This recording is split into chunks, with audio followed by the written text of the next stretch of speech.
Where's Gary?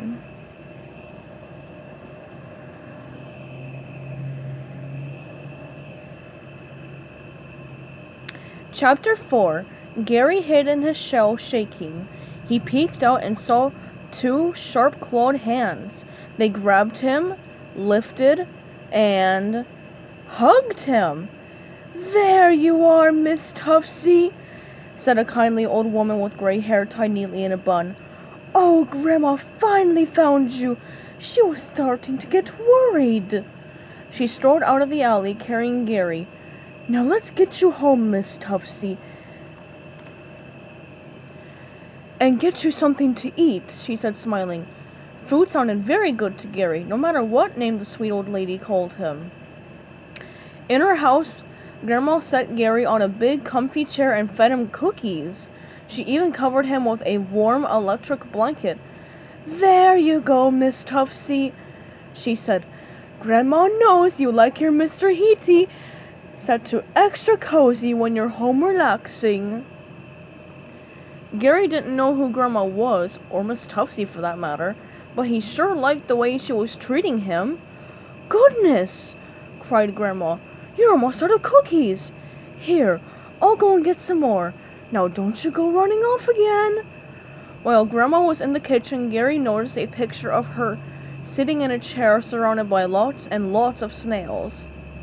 She seemed to really love snails. Soon she returned with lots more cookies.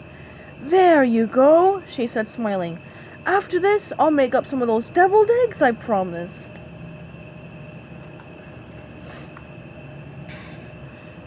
While Gary munched happily on cookies, Grandma wandered over to her old record player. "How about a little music?" she asked. "Grandma's got a killer stereo system." She put on a record and started dancing around. Petting Gary, Grandma said, "You make Grandma feel so young." She picked Gary up and rolled around with him. "Come on, Miss Tuftsy, let's do the boogie woogie." Snap! Grandma felt a twinge in her back and quickly set Gary back down on the comfy chair. "Oh, okay, that's enough of the boogie woogie for now," she said. While Gary was enjoying the comforts of Grandma's house, SpongeBob was still searching for his beloved snail. He wandered the streets of Bikini Bottom calling, "Gary!" He was staring in the window of a hat store when he thought he saw his pet's reflection. "Gary!" he joyously exclaimed, but when he turned around, SpongeBob saw that it was just a picture of a snail on the side of a snail food delivery truck.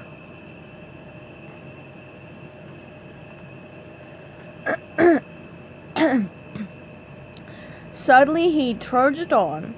He tried popping out of a chimney and loudly calling Gary's name into the night, but there was no answer. SpongeBob sobbed. "Aw, would he ever see his snail again?"